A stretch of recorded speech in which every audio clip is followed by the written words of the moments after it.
Bonjour à tous, donc aujourd'hui on va parler de la signature et de la forme du CDD et ensuite des motifs pour lesquels on peut avoir recours à un CDD. Donc déjà il faut savoir qu'un CDD c'est forcément écrit, obligatoirement. Ensuite il faut qu'il soit rédigé en français. Même pour un travailleur étranger qui ne parle pas le français, vous devez lui fournir un CDD en français. Pourquoi? Parce que vous faites partie de la juridiction française et le Code du travail exige que le CDD soit rédigé en français, obligatoirement. Ensuite, il faut également qu'il soit signé par le salarié, obligatoirement. Donc voilà, ces trois éléments. Donc on le rédige à l'écrit, on le rédige en français et on le fait signer par le salarié. Ensuite, il existe trois motifs pour recourir au CDD. Donc soit pour le remplacement d'un salarié, donc c'est-à-dire que vous avez un salarié qui vous donne un arrêt de travail pour 1 mois, pour 3 mois, pour 6 mois. Vous pouvez conclure un CDD pour cette même personne pour le remplacer. Donc on appelle ça un CDD à terme précis quand on dit que le CDD sera de telle date à telle date.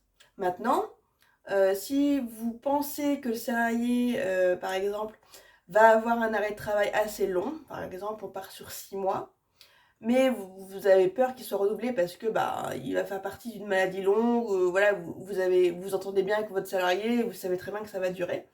Vous pouvez aussi rédiger un CDD à terme imprécis, donc c'est-à-dire motiver en fait sur le CDD, donc que ça commencera à telle date et que ça se terminera quand le salarié reviendra à son poste.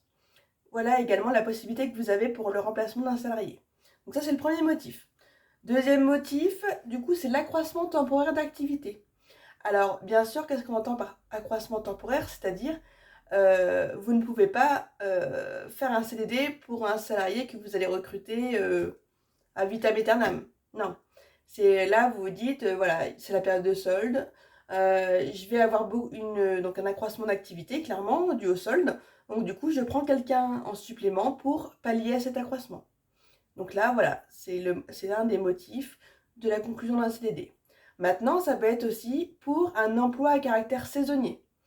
Donc pareil, vous êtes par exemple un restaurant, c'est le plus traditionnel généralement dans ces emplois-là, saisonniers.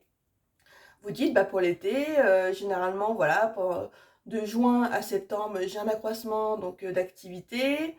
C'est la saison estivale, du coup, je vais conclure un CDD saisonnier.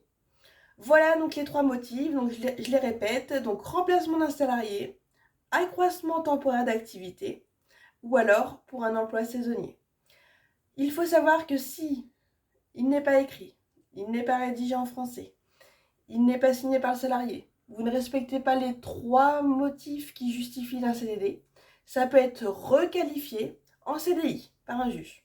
Voilà, je vous souhaite à tous une très bonne journée, j'espère que je vous aurai appris des petites choses et je vous dis à bientôt. Ah, et surtout, je vous conseille aussi fortement de faire rédiger vos contrats de travail par un professionnel du droit social, donc du droit du travail, pour tout ce qui est conclusion d'un contrat, car comme vous l'avez remarqué, c'est très important.